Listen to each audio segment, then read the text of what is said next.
Assalamualaikum warahmatullahi wabarakatuh. Salam sejahtera untuk Bapak Ibu, mahasiswa D3 Veteriner yang saya banggakan. Kali ini kita bertemu kembali dengan satu pokok bahasan yaitu teknik pembuatan biogas. Sesungguhnya biogas ini sudah lama ya digunakan, namun kita coba kali ini penekanan pada pemanfaatan secara optimalnya. Itu yang perlu kita dalami dalam teknik pembuatan kali ini. Sebagaimana kita ketahui bahwa setiap 1 kilogram daging itu menghasilkan 25 kilo kotoran ternak yang harus dibuang. Itulah sebabnya maka ini sangat berpotensi untuk dimanfaatkan sebagai sumber kompos. Tentu saja juga akan bermanfaat untuk sumber tambahan pendapatan dari para peternak. Jika kita perhatikan bahwa pertumbuhan atau perkembangan peternak yang menekuni ternak besar ruminansia ini semakin lama semakin baik. Itulah sebabnya maka ini sebagai sumber biogas yang perlu kita manfaatkan. Jika kita perhatikan banyaknya limbah kotoran ternak yang dibuang begitu saja, sesungguhnya masih berisi kandungan berbagai macam zat yang dikeluarkan dari sisa metabolisme tubuh hewan yang tentu sudah tidak dipergunakan lagi, itu dibuang begitu saja. Nah, ini bisa kita manfaatkan dengan baik.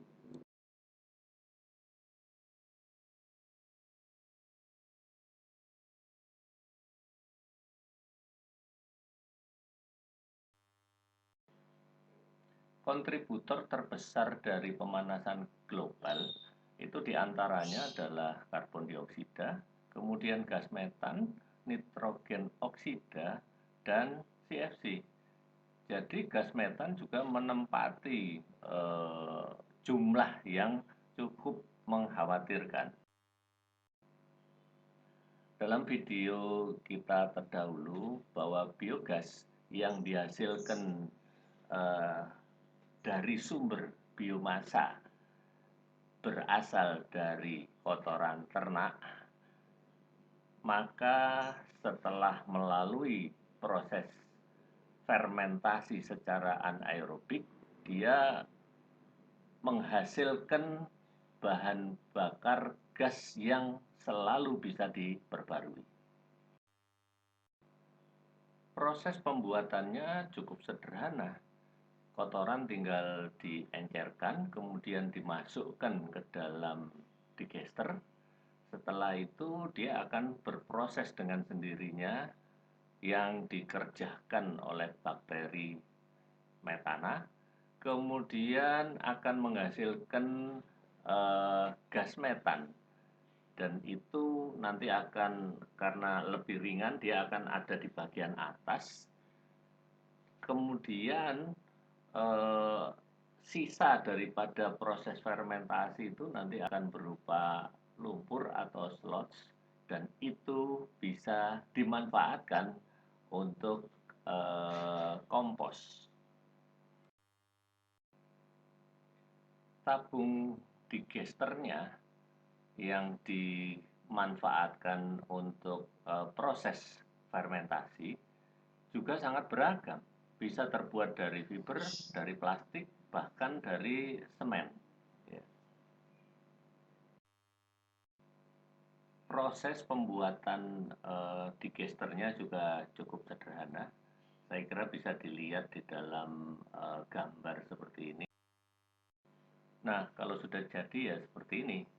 Jadi ada saluran inputnya berupa kotoran ternak yang nanti diencerkan. Kemudian ini digesternya, di bagian atas itu ada saluran untuk mengeluarkan gas metan yang dihasilkan. Kemudian di sisi lain ada bagian untuk mengeluarkan slots-nya, jadi sisa lumpurnya. Ini adalah bentuk digester yang lainnya, jadi terbuat dari logam, dibuat dari drum. Kemudian nanti kalau ingin menguras atau membersihkan digesternya tinggal diangkat saja, dibuka, kemudian kita bisa masuk seperti itu. Yang ini adalah tangki biogas yang sudah jadi. Kita tinggal beli, dikirim, kemudian diletakkan di posisi. Itu saja. Bapak Ibu sekalian, inilah kira-kira manfaat ya, salah satu manfaat daripada reaktor biogas. Dia bisa menanggulangi waterborne disease karena kotoran ternak atau ya kotoran manusia juga bisa yang tidak ditangani dengan baik, dia bisa menjadi sumber penularan penyakit yang berasal dari air. Itu yang harus kita pahami.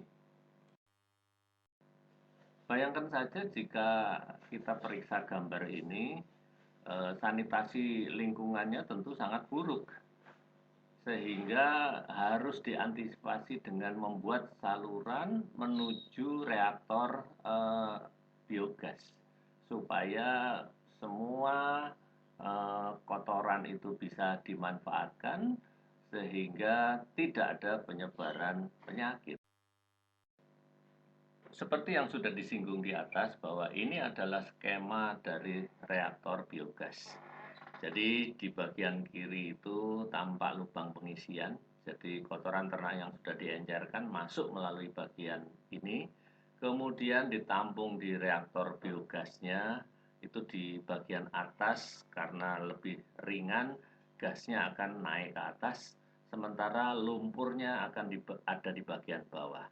Kalau tidak digunakan, biasanya gas ini akan menekan ke bawah dan lumpurnya akan bergerak ke bagian output di sini, sehingga penutupnya mudah dilepas, kemudian lumpurnya atau slots-nya bisa diambil dan bisa dimanfaatkan. Reaktor biogas ini sebetulnya bisa dibuat hanya satu, kemudian digunakan bersama-sama dalam satu kandang kawasan. Jadi kalau kita lihat skema ini, itu ada 4 rumah, kemudian masing-masing rumah itu memang punya ternak, dan kemudian ada saluran dari keempat kandang ternak itu menuju satu tempat di inputting dari reaktor biogas. Kemudian nomor 6 itu adalah reaktornya, kemudian nomor 7 itu adalah outputnya yang nanti bisa diproses untuk jadi kompos ya, slots-nya. Sementara hasil daripada gas metannya nanti dibuat satu pipa dan dikembalikan menuju ke rumah masing-masing. Bapak Ibu sekalian, kalau dilihat dari sini sebetulnya ya reaktor biogas itu sangat sederhana, tinggal mempersiapkan pengenceran ya, satu air dan 1,5 kotoran, kemudian masuk di inputting, kemudian menuju ke digester. Dari sana nanti akan terjadi proses fermentasi, kemudian gas yang dihasilkan nanti akan dimanfaatkan untuk listrik, untuk pembakaran, masak, dan seterusnya. Sementara outputnya ya berupa slots tadi bisa diolah untuk jadi kompos. Secara ringkas, siklusnya nanti seperti ini. Jadi hasil samping digester berupa slots itu nanti bisa dimanfaatkan di dunia pertanian.